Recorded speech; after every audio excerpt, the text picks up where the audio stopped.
Coming to you from Orange County, California, this is the JuggLife podcast with Max Ada and Chad Wesley Smith.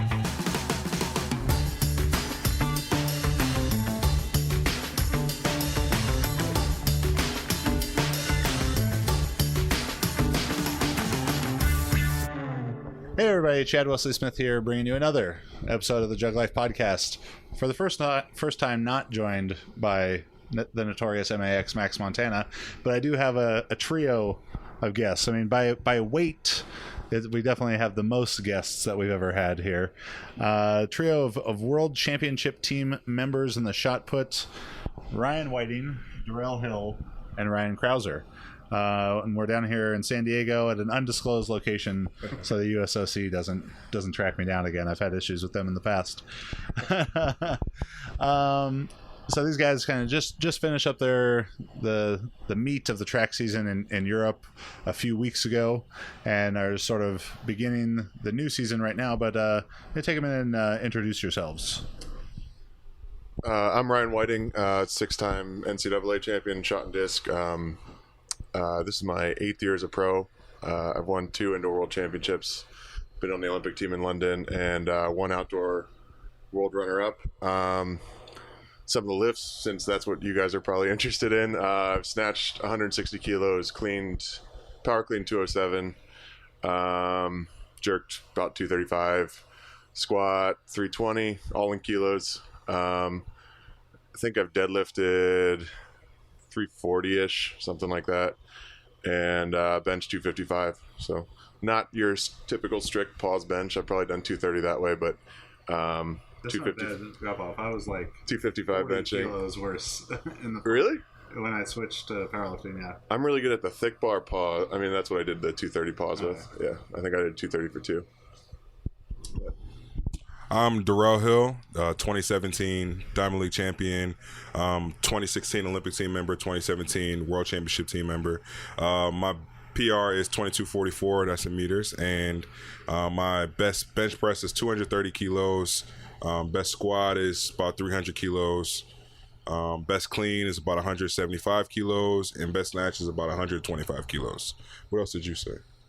You runner-up NCAA? Yeah, runner-up in NCAAs in 2015, and that's about it. 2 years into your pro career? Yeah, this will be. We're going to. I just turned 24. Yeah, so we're going into my 3rd professional season. I'm 30. Yeah. All right. And I'm Ryan Crouser, almost 25 years old now, and Olympic gold medalist in Rio and world championship team member in 17. And so I've been throwing since I was pretty young. I'm at training age, almost as old as Whiting, I think. Probably older. Yeah. When did you start? I actually started when I was about 12. So 13. Yeah. Coming up on 13. 14. Yeah. And 7. 6 or 7 years. All right. And so won a few NCAA championships. As far as my lifts, at a little disadvantage being a little taller, but clean about 185, snatch 145, bench 220 for a double, and back squat usually go parallel box. I think I did 320 for a double, and front squat just a little over 500. You guys have real big jumping numbers, any of those? I've done vertical 34.5 or 35 at about 300 pounds, and then 317 standing broad jump. So combine wise, we'd be up there. And then the bench stuff, that's what we're really good at. And I've done 55 with 225. So I don't know what your jumping numbers. Yeah, haven't done a vertical test since I was like a freshman in college back in 2012, but I got 29.5 inches, and I was about 320 pounds then. So my best broad jump is 306 in meters. So Do you ever do 40? yes, in high school my best 40 was 499 on the laser. It's official. You just say 4.9, right? Yeah, It's 499. Yeah. you subtract 0.24 for electric. So Yeah, it might not be evident because normally I'm around small people, big-ish people, so I look really big, and now I probably look normal in this crowd. I'm even actually I scooted my chair up a little higher so I could gain some height on these guys, because you're what, 6'7", 6'7", 6'3". Yeah, so I need the extra boost from the height today. But obviously, very impressive numbers, very impressive resumes. So we're looking forward to learning a lot of good stuff about training for power, competition mindset, a lot of good information that these guys are going to have today. So today's episode is brought to you by Gold Medals and Good Mornings. It's a lifestyle. Make sure to visit store.jtsstrength.com for new apparel we've got up like this. And we're going to take a quick break for a strength history minute, this time on Al Feuerbach, which I thought would be appropriate, 70-foot shot putter, just like these gentlemen. And when we come back, we'll be talking to Ryan, and Darrell. Al Feuerbach is an athlete who excelled in multiple strength disciplines and displayed freakish athleticism. At only 5 feet 10 inches tall, relatively diminutive for world-class shot putters, Feuerbach broke the world record with a throw of 21.82 meters, 71 feet 7 inches, breaking another great Randy Matson 7-year-old record. Feuerbach also utilized the glide technique, a throwing style normally reserved for taller throwers, making it particularly impressive for him to do it.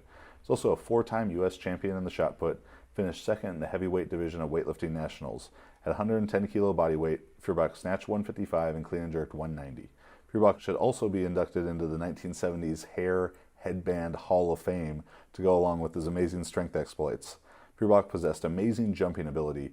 At nearly 250 pounds body weight, he's reported to have completed a standing broad jump of 3.78 meters, 12 feet 5 inches, 2 inches farther than the best result ever at the NFL Combine.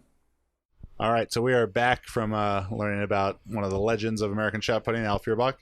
So what's a typical, maybe a training day or a day in the life of an Olympic gold medalist look like? And maybe a sample week of a full-time and professional athlete. There are people who pretend that they're professional powerlifters, but they don't understand that means that you actually make money and don't have another job. But you guys are actual professional athletes. So what's a typical day and week for you? Yeah, so for me, it kind of changes throughout the year, because obviously when I'm about to start now, it's all focused on in the weight room, and then kind of as the season progresses, focus more on throwing. But in general, I usually throw 4 to 5 days a week. I usually do that in the morning, and then have a auxiliary session usually before or after lifting of kind of a plyometrics, so focus on jumping, sprinting, or med ball. And then so I'll usually throw a lift in the afternoon, and so it's usually about an hour and a half throwing, maybe an hour sprints, med ball, auxiliary, and then 2 hours in the weight room is kind of a usual day. Sometimes and that's kind of plus or minus, can get stretched out to 2 hours each session or shortened down to about an hour each session. And so with 4 to 6 hours a day of training, I figure you got to be doing a really proactive job of massage, ice bath, all that kind of stuff. What do you guys like for? And eating. Yeah, well, and eating. Well, what do you like besides? Maybe you can tell me your favorite meal, but the recovery modalities are you guys using to be able to train that much? Yeah, so I'm a big fan of just massage and chiro. So I've used massage at least once a week for 1 hour sessions. So yeah, anytime your body's loaded up like that in training, keeping everything loose and then the chiro to keep it in the right place. I mean, for me, most of my injuries usually happen because something hips, back is out of place and compensating somewhere for it. So just making sure everything is moving well really helps recovery in itself. Have you worked with my friend Dr. Kevin Pierce here? I have, yeah. He's a good guy. Yeah, for me, waking up in the morning and just kind of assess how your body feels. Being 30, you don't think 30 is too old until you are 30, and you start feeling all the aches and pains. So I'll wake up, do kind of modified yoga, big man yoga, lay on the ground. I have a giant green shag carpet for my kids. What size Lululemon pants do you wear? They don't fit. You should. I don't know if you have any, but I thought they just got extra see-through. Oh, yeah, they do. Recently saw Brian Shaw in a pair of Lululemon hot pants, and it's not great. I mean, I roll in the morning, kind of stretch out, try to feel a little better, get ready for the day. Drop my kids off at school, and I just do the typical massage. Not much chiro anymore. Not that I don't like it. It's just not as readily available. in Phoenix where I train as it is here at the training center. So And you have 2 kids? yeah, I have a 2-year-old and a 4-year-old. And a 4-year-old's the size of an 8-year-old? Yeah, he's 55 pounds, wears like a size 2 shoe, so probably about the same size as Marissa. This is the same size as Marissa. Yeah.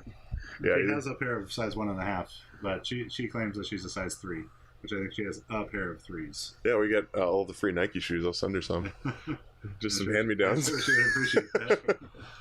Yeah, little boys Velcro shoes for her. My 4-year-old grew out of these, so yeah.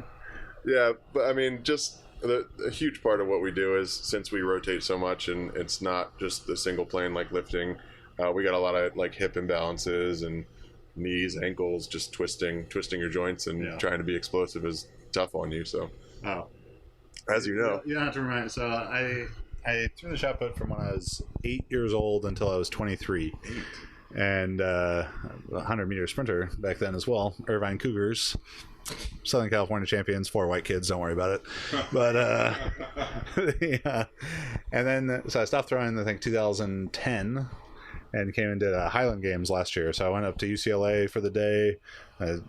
Coach Frazier, and he let me throw with the team. And I hadn't moved fast, faster than maybe a box jump for 5 or 6 years, and hadn't moved in anything besides up and down with a barbell for 5 or 6 years.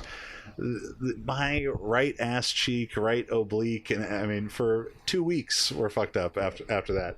It was definitely if you don't use it, you lose it, kind of thing. you get that good like hip numbness and It was. your knee. I was feeling very, very bad, but.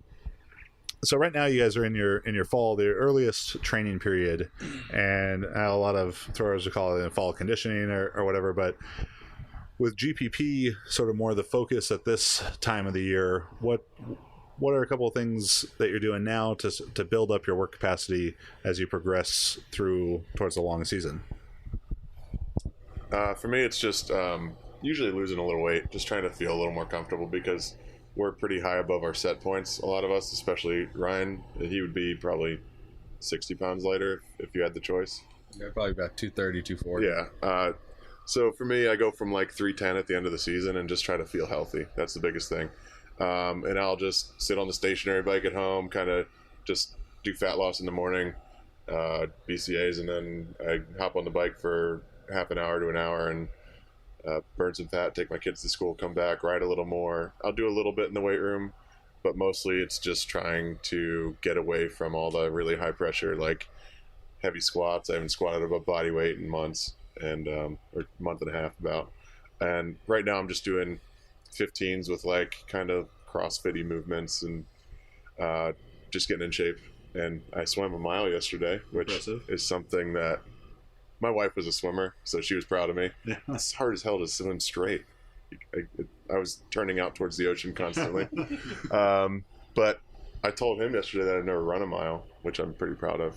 You should be proud of that. Yeah, I'm very proud of that. I don't know how you got, all the way through junior high PE and stuff, how'd you always... Yeah, they had the presidential fitness, but I would just jog a lap, walk a lap, jog a lap, walk a lap. Coming in at 11:54. So you've traveled a mile by foot. Obviously, but never run a mile. I'll never do that. I'll never do that on purpose. It's just you're also getting a good mix of like rowing, beer chugging intervals going. I went over to Jordan Clark's house. I think I had like former podcast. Yeah, he was on. He's giant guy, one of the strongest guys I know, and we both have kids now, so our wives came out to San Diego, and I went over to his house for the night. We drank a bunch of beer, and then I rode 9,000 meters, which don't do it. No, it felt like foam was just coming up my throat as I was doing it. But yeah, just a lot of that stuff. Nothing crazy. I try to keep it so I minimize the risk of injury. Just super low impact, and try not to do anything rotational. It's the biggest thing, I think. For me, this particular year, like with last season kind of being so long, it's all about rest and kind of just making sure, like he said, making sure the body's prepared for another long year, because we start up in January, we'll be done till by September. So it's just kind of like you said, losing a little bit of weight, some very light stuff in the weight room just to get some fluid back in the joints, but trying to stay away from those big heavy lifts and stuff like that for right now, just because the years are so long and you still so much wear and tear from the year before. So just a lot of like light running, cardio, get some weight off, some stretching, different type of things with med balls. And I've done a little bit of light squatting and light benching just to kind of get my body accustomed to the movement, so that when I do start back up in a few weeks, I'm not kind of starting from ground zero. So this time of the year, pretty much for me especially, is just about getting the body back moving and getting off the couch, and just getting prepared for another year. It's hard wanting to do it again. Yeah. You got to kind of take a long enough break until you start to miss it. Yeah. The end of the season, you're like, shot footing is whatever, and then get a good break and get hungry to do it again. Yeah. I remember being like in football season, wanting to be throwing at the end of football season. Like, I can't wait for track season, and the end of track season, be like, yeah, is football ready to start again? All right, and so for me, my season went a little bit longer. I went a week longer than these guys. 2 weeks longer. And so I actually just got back and then went elk hunting. And so we were archery elk hunting. So I logged 70 miles a week at over 7,000 to 8,000 feet elevation. So lost a little weight doing that. That was kind of my cardio, I guess. And so I'm about to start this next week I haven't touched a weight in a month, and so when I get back, I usually do sets of 12 with 1 minute rest between 5 sets of 12, so obviously lightweight. And so yeah, that's kind of just jumping right into it. So I mean, I'll start with bench at like 80 100k, but sets of 12 and then 1 minute rest, going on it again. So mine's a little different than theirs, but I think everybody takes a little break and then comes back into essentially a basing phase, doing something to get their volume up. Yeah, I think, for powerlifting and weightlifting, that's an element that I think people miss a lot. And I've had twice in the last 2 years, really, times where I try and go one powerlifting meet and the next, and very heavy, hard training, and like just linking it back to back. And it's so hard to stay healthy trying to put, for me, 450 kilos on my back. So I get to the point where I'm like, I'm sick of this. I want to do something else. And then I pretend that I'm athletic again and do like some box jumps and some hill sprints and shit. But we attended a Ilya Ilyin seminar probably 4 years ago. And he said that he took 2 to 3 months of every year where he'd only do the lifts once a week. He would swim and play basketball. And obviously when you have an athlete who is on, doping and stuff, they could get away with a longer time off because they can regain the fitness quicker. But there is definitely value, mental value, physical value in a true off season like you guys are taking. So I think each of you have some unique information that you could bring for the guests. So starting with you, Ryan, you got a pretty extensive injury history. Last couple of years. Yeah. So you kind of recap some of those injuries and talk about how you've worked through those to create a long professional career, and sort of the mental aspect of dealing with injury to stay moving forward.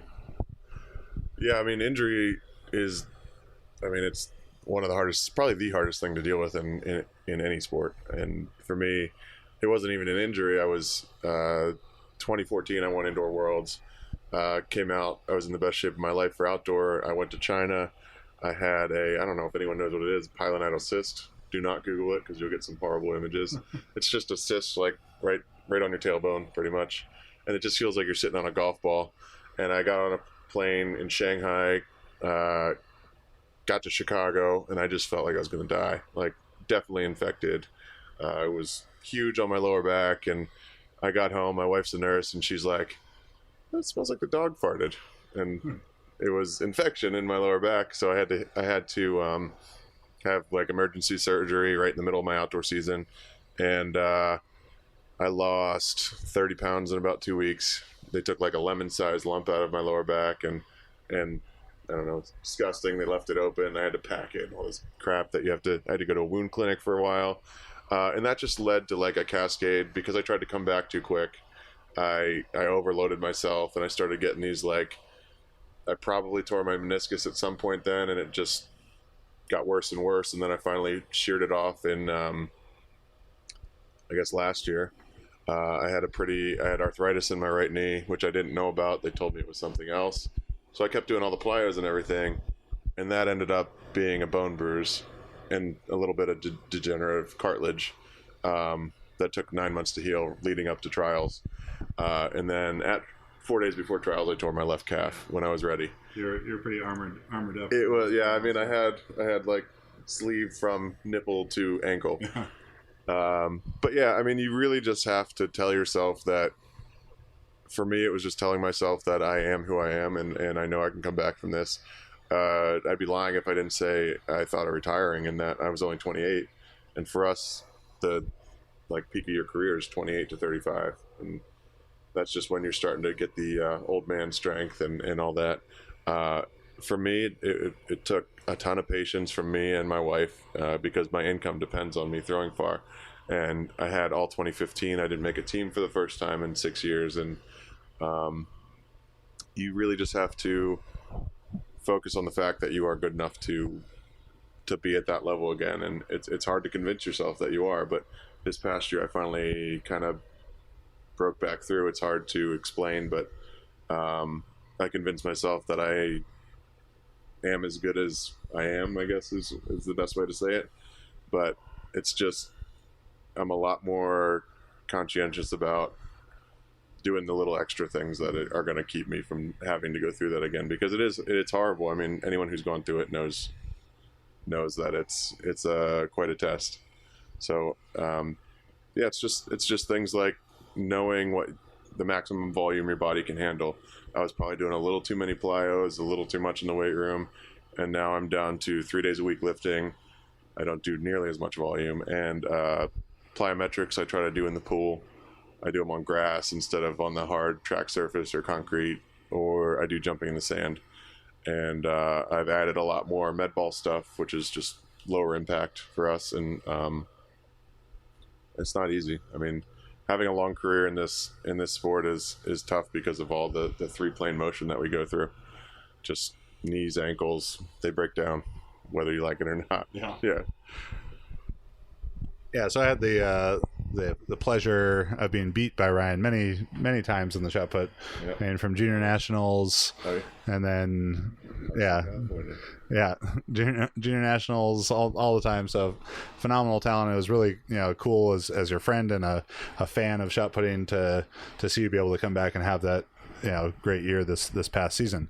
And another man who had a great season, Darrell. So as they're introducing themselves, you heard 6-time NCAA champion and however many of those Ryan's got, plus the gold medal and all this stuff. And Darrell's talking about runner-up stuff. But so I think you're kind of flying under the radar for a lot of people, and then threw great at Olympic trials and made the Olympic team. But even then, it's like, well, it's Ryan Crouser and Joe Kovacs who's going to win, and then here comes the Diamond League, and the last meet of the year, who wins the Diamond League? Darrell Hill, 22:44. What is that in feet? 73.7. 73.7. So you talk about how you mentally approach competition and just staying sort of persistent and persevering through. I'm sure some things that were disappointing meets to finish the season the way that you did. Yeah, I mean, I've always been kind of a big picture person. That's one thing that when I was growing up, it was something that I kind of developed, just the ability to be able to look at things in the big picture. And I view my career all the way back to when I started. And a person who's helped me out a lot with it is this guy right here. Just because when I first started, I was a 37-foot shot putter. And when I looked around the world, mile split, I'm looking to see, what are people doing? There's people throwing 70 and 69. And so I'm just like, oh man, people throw that far. And so it's always been just a constant climb. I went from 37 to 43 to 51 to 53 to 60, and just watching kind of that gap close a little bit between myself and the people up top. It's a little different from football because in the shot put, you can watch the progress happen.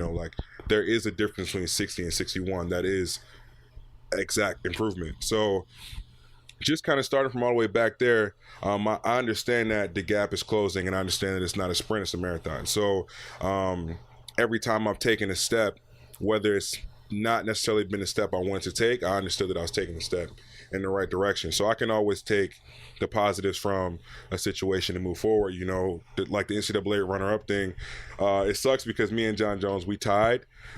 I mean, he won on second best mark, but the year previous, I had missed the final at the NCAA. So that was a step for me. The year before that, I missed qualifying for the NCAAs. And then, so I get the tie at NCAAs, and then 2016, I make the Olympic team. And then I don't make the final, and then 2017, I make the final. So just kind of putting everything in its proper perspective and understanding that, you know, even though they may not be the leaps that you want them to be, as long as you're taking a step in the right direction, at the end of the day, you might get to the goal. And so the goal is, you know, same as everybody else's world record and be the best there ever was. So, I mean, taking steps in the right direction all the time, I just got to be happy with, you know, however they are when they come. And I think what Darrell's talking about here is something we've talked about on this podcast many times, is the difference of goal orientation versus process orientation. And it's one thing, you know, to say, I want to win the gold medal, I want to, you know, set the world record. But when you're a 37-foot shot putter and you're, you know, 16 years old at that time, or 17 years old, that seems probably so unattainable. It would seem so unattainable because it's so far away. But to be able to do just as you're talking about, you know, finding these little victories and any level of progress that you can make, and you just keep repeating progress and progress and progress, and that progress is just adding up on top of itself to begin to realize the goals. And I think that's so important for people to focus on the process and what small thing can I improve that's going to help, you know, just chip away at the goal. Because in one day you're not going from a 37-foot shot putter to an almost 74-foot shot putter. You know, there's so many of those little steps and parts of the process in between. Double. Yeah. Yeah, just do that. Yeah, just do that one more time, Darrell. Yeah, Like, pretty much. Yeah. One more. 148. It's the next 37. Yeah. That's my new hashtag, next 37. And for anyone who's a track and field fan, they probably know the name Crouser. And so Ryan and his cousins, or everyone throwing far, your dad, your uncles. I actually have one of your uncle's paintings hanging in my house. Yeah. Very cool. Yeah, a bear painting. Yes, yeah. And I tagged him on Facebook. He didn't seem as pumped as I thought he was going to, but yeah. So your dad and your uncles all through far as shit, and I don't know how many All-American certificates you guys have at your house, but probably use them as like placemats at this point. Like, oh yeah, and you had a great early exposure to throwing, and you know, I started throwing when I was 8 years old. Maybe you have better genetics than me or something, but you started throwing at 12 and did it. From the little bit I know of what you did, seemed to do it in a very well thought out, very strategic manner. So if you could talk a little bit about some of your own training starting out as an athlete, and maybe advice that you have for parents or coaches who are working with the youth athletes. Yeah, I mean, I definitely, a lot of people think, coming from a track and field family, oh, you must have just like got pushed into it, that was the first thing you did, you're just born with throwing shot. I actually didn't start until I could do it in middle school, and I think for me growing up, it was doing all sports was what has made a big difference. And seeing kids at present day, they kind of just, you see kids focus on one sport year round so young, and you develop good early in that, but you don't develop all of your athletic ability that you would learn if you played soccer, baseball, and so just doing sports almost all year. I think is a key. And then also for me, when I started out, I did have really good progress early on. And I think that was from my dad and my family kind of starting me off on the right foot. And the biggest thing that for track and field specific, but you could also apply to weightlifting or really anything, was learning technique first. You see a lot of kids, they start and they just want to get, okay, I gotta get big and strong if I want to throw far, or even just lift heavy. I just gotta go in there and just grind on the weights. But you see, I mean, for me, I was super skinny. I won state as a freshman. I was 170 pounds. Like 6'5", 170 yeah, pounds. Like right? about 6'2", 6'3", 170 pounds. So I looked like a 400-meter runner. When was the last time you were 170 pounds? I don't know. fifth grade for me. Yeah, fourth grade, a really long time ago. Yeah, so I once stayed as a freshman. He threw 37 before, now 74. Yeah. He used to weigh 170. You made it to 340. Yeah. Yeah. Yeah, There we go. yeah. Darrell double that- uphill. Hopefully we don't get the next one. Double uphill. Yeah.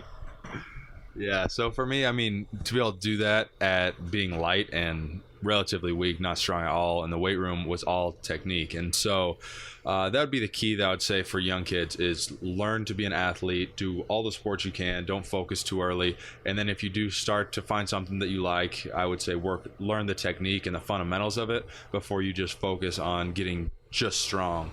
It's a lot easier to learn the technique and learn to be an athlete. And I think you can do that in powerlifting as well. There's actually no athleticism in powerlifting, so Well, you got a little bit of technique. You've got some guys, you see some weird guys that are strong, but they don't really squat very well. yeah. So I think just as a younger athlete too, if you want to get started in powerlifting or really anything, learn the fundamentals and get your body moving in the right way before you worry about loading it up. Yeah, if you're a younger athlete, don't start in powerlifting. Do real sports that involve athleticism. Since I used to be a real athlete, I can readily say that powerlifting doesn't require much athleticism. But yeah, what Ryan is talking about there, I think is, epidemic problem really in American sports of early specialization and everything. But and as I look back at my track career, it was all get strong as fast as I can, because that yielded a very fast result. And when I was 16 years old, I was like, well, I used to only throw 49, now I throw 59 because my bench went up 80 pounds or something. I was like, I'll just do that again and it'll go up the same way. But it really limits the long-term potential because you can't feel the weight the same way. You don't have as much. Yeah, it's a lot of ways I think easier to learn technique when you're young because you don't you don't have the bad habits. You develop better coordination, better motor patterns, all that stuff. And I think the way that you developed of technique first, maybe special strength kind of different med ball throws and velocity, higher velocity stuff first, and let's sort of slow cook the strength part of things because that's going to come and there's plenty of time to get strong and put pounds on the bar, is in a lot of ways like a more European approach to things, but a lot of very, very important lessons about youth training for any sport to be learned from the stuff that Ryan just said. Big part of track and field, the professional track and field scene, is traveling through Europe and traveling all over the world to compete. And you guys will be gone for kind of months at a time. I come home because of my family, but he stayed over there for I was there for like 9 weeks in Europe. And I know that when you combine long foreign travels with dudes with a bunch of testosterone and boredom. Yes, boredom. And I think anytime that you're, a really big guy walking around in a foreign place where most people are small, it draws some extra attention. And with that comes stories. So I need to hear some stories, some non-throwing, non-lifting stories. I mean, things might be thrown or lifted in them, but stories from the road. And this is, I don't know if it's a family show, but PG-13 stories from the road. A quarter of the Joe Kovacs and Christian Cantwell stories. I got a couple. One from college that sticks in my mind is Jordan Clark. He's like a cartoon character. He's a live bear. He is alive. Yeah, he's from Alaska. We're pretty sure he was raised by like bears or wolves or something. Although I know his mom should probably hit me in the face. One time my apartment was right next to a McDonald's and we'd just eaten a team dinner. He ate like 2 racks of ribs and all the sides and everything. And I had a bottle of Everclear in my freezer. So 3 of us polished that off and we're like, Jordan, that the deal at McDonald's was $5 for 50 nuggets. So we go, like, Jordan, how many nuggets do you think you can eat? And he's like, I could eat 40 nuggets. And we're like, bullshit. You could eat more nuggets than that. So we're like, I'll give you $1 for every nugget over 50 you eat. So we go to McDonald's. We drank all the Everclear first, of course. Yeah. Walk to McDonald's because we're all about safety. I go up and I'm like, I'll take 250 nuggets, please. And the guy looks at me like, oh, that's going to take 10 minutes. Like 10 minutes is the longest time in the world. And I was like, that's fine. And Jordan's like, I need sweet and sour sauce. And I was like, how many sweet and sour sauces do we get with that? And he's like, I'll give you like 20, 25 or something like that. And we sit down. Jordan starts eating. He ate 50 nuggets in like 6 or 7 minutes, just shoveling them in with sweet and sour sauce. He gets to 60, not much longer, and I'm just casually eating along with him. I ate like 40 at the end. He gets to 60. He'd eaten 15 sweet and sour sauces at this point. He's like, I'm kind of full. And the manager comes over to us, and he's like, one thing from Man vs. Food. He should have gotten multiple different sauces. Got to change the flavor. he should have. It's a lot of sugar. He comes over, manager comes over. He's like, guys, I see what you're doing. And if you're going to throw up, please just leave my restaurant. I do not want it in here. I don't want to clean it up. I don't want to deal with it. I see exactly what you're doing. It's fine. Just go outside. So I go, Jordan, if you get to 100 or... You're being profiled as fat guys. Yeah. Size profiling. Yeah, and we were drunk, so that didn't help. Who doesn't want two big drunk grizzly bears of men eating 250 chicken nuggets in their restaurant? I figure there should be like a plaque on the He wall. could have parlayed this into some great promotional material. Yeah. So then I started looking up chicken nugget or like records, and Black Widow or whatever, one of the female, she ate like 100 nuggets in 3 minutes, which was unattainable. Yes. And well, this was after a team dinner, so he probably could have done that. Jordan gets to 80, and I'm like, Jordan, if you get to 100, I will lay down on the ground and you can throw up all over me. Oh, that's great motivation.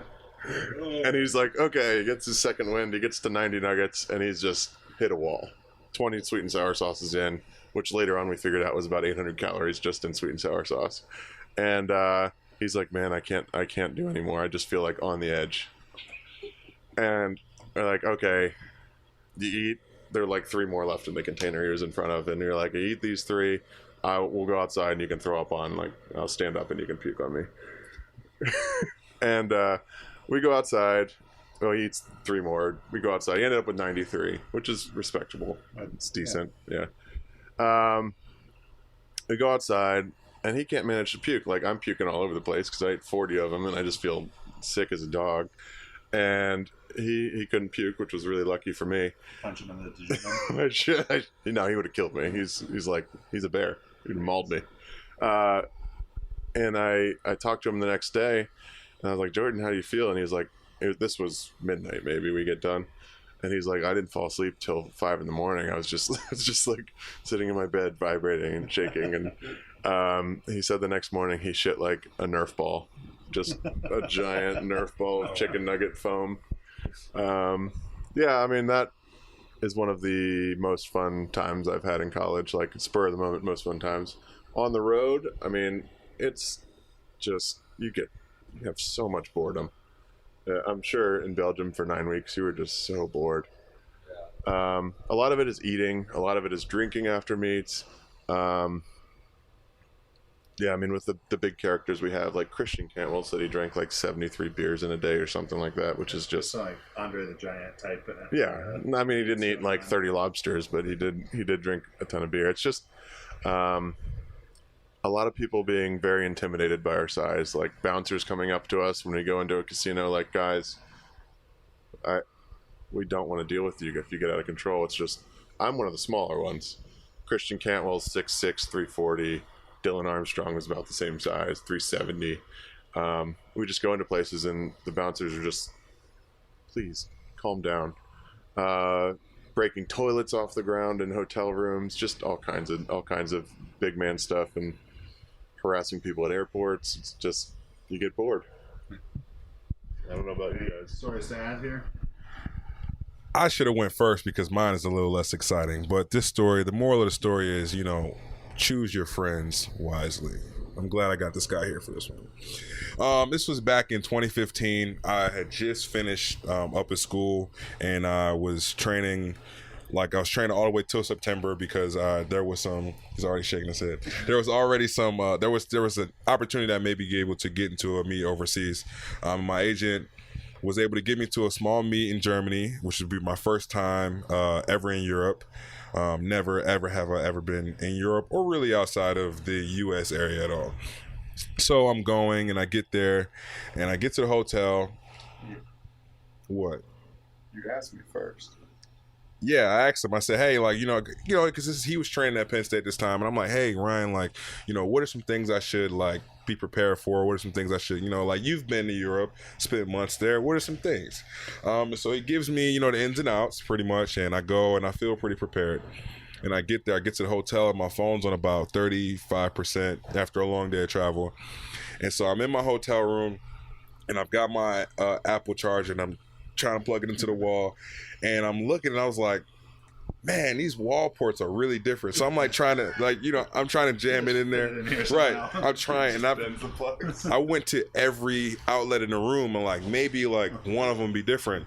And then I realized that Ryan, my mentor, never told me that the charger ports in the walls in Europe were different than they were in America. So I go down to the hotel check-in desk. And mind you, I'm the first person here, so nobody's here.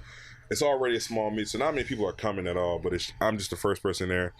And so I'm talking to the lady. She doesn't speak much English, and I'm like, phone charge. Like, I'm trying to tell her, like, phone charge. Yeah, like hand motions. Like yeah, right. And it looks so bad. And she's like, no. I was like, is there a store? So she gives me directions to this mall. And mind you, now I'm in the middle of, not like Berlin, it's a small place in Germany, it's a small town. Mannheim? No, it was Bad Kostritz. So I'm big, black guy, tattoos. I'm fitting the profile. People and crossing the street. Yeah, and I get there, and I got a USA hoodie on. So I'm definitely not from here. And my first time ever in Europe, so I'm not really that comfortable either. So I'm walking. I've got a map in my hand, so I look like a tourist. And I'm walking down to this mall, and like, I'm following the directions pretty good, and I see a lady walking. So I ask her, I'm like, "Excuse me, ma'am," and she's like, and she just like does it. I'm like, oh crap! So I stop talking to her, so I keep walking. She's like, "Oh my God, it's Charles Barkley." Right. And so I get to this mall, and luckily the store was like the first place there. I get in, and like people are like kind of looking, like, I'm just like real uncomfortable. I get my charger, I get back to the hotel, and then I immediately just text Ryan like, "You're terrible. You didn't let me know." And he's like, till to this day, doesn't think that it was his responsibility. Even though I asked him politely, what are some things I should be prepared for? He gave me everything but that one thing. You're a college-educated adult at this point, supposedly. Correct. Shout out to Penn State. All right, Crouser, what do you got for us? So there's a lot of kind of partying that goes on towards the end of the year. It gets like progressively worse. At the beginning of the year, everyone is really well behaved, and then you kind of, after World Championships, the wheels kind of come off, and every meet gets worse and worse until like the last meet of the year tends to be in Croatia, in Zagreb. And so we had I guess what was there, eight of us about? Yeah, they do. So they try and get a relatively top 8 guys. This year or last year? Last year. Oh, okay. And so last year, it's just the after meet meal, and there's 8 shot putters, the 3 of us, Joe. Giant goat roast. Yeah. Or the lamb roast. Joe Kovacs is us 3. Joe Kovacs, Tom Walsh, Kamal Messick, and Stipe Zunic. A couple guys from the Czech Republic. Yeah, Thomas Stanek. I think Stanik's the smallest guy, and he's like 275, 280, and so is Tom. But besides him, everyone is over 300 pounds. So they roast a whole lamb, and they have an open bar. And so we just start. Everyone's just, all right, Jack Daniels, because that's like the only thing we could understand of anything on the menu. And so he's ordering double jacks. It's the only Croatian we know is double. And so double jacks for everyone. And then finally, after less than an hour, they had 1 case of Jack Daniels, and they came back. Yeah, we're completely out. And so the 8 shot putters drank a case of Jack Daniels, and then we moved on to some Croatian whiskey after that. You gotta tell them about Stanek. After we ate a whole lamb too, and then the night ended with a shot putter throwing his shot put in his room. The morning. I was leaving. Yeah. I was leaving the hotel. I forgot about that too. Yeah. Yeah, I'm leaving the hotel.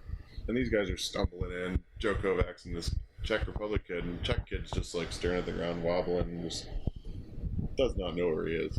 And I hear later, I get to the airport, I hear later that he got into his room, he was pissed off about how he did, took his shirt off, throws it on the ground, takes his shot put and just starts pounding it into the carpet. And this is just 16-pound steel ball, just banking it off the carpet into the wall in a hotel room, tearing the shower apart. And I'm at the airport, and he's supposed to be there, getting on his flight, and I hear, Thomas Stanek, please get on your aircraft. And I see him over sleeping in the corner. I'm like, I'm not helping this kid. Well, I'm gonna have to like book a seminar that lines up with the Diamond League meet because they sound fun. They sound very fun. Is the place to be. Yeah. Or Poland.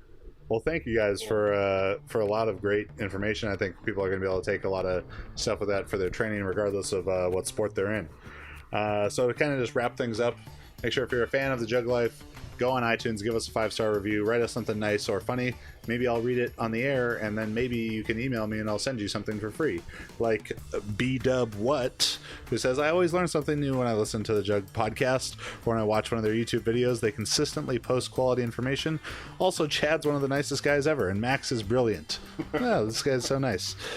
Love this podcast. Look forward to listening each time a new episode is posted. Thanks for the hard work. Well, the work's really not that hard, but if you like the podcast, make sure to go on iTunes, let us know. Helps us in the ratings there, so more people can find us. Beyond that, I have upcoming seminars in Minneapolis and in Ireland. Max will be in Boston, so be on the lookout for that. If you're interested in online coaching for powerlifting, weightlifting, or super total, visit juggernautcoaching.com, and as always, subscribe to our YouTube, as we're very proud of the content that we post there. Where can they find you guys on the social medias?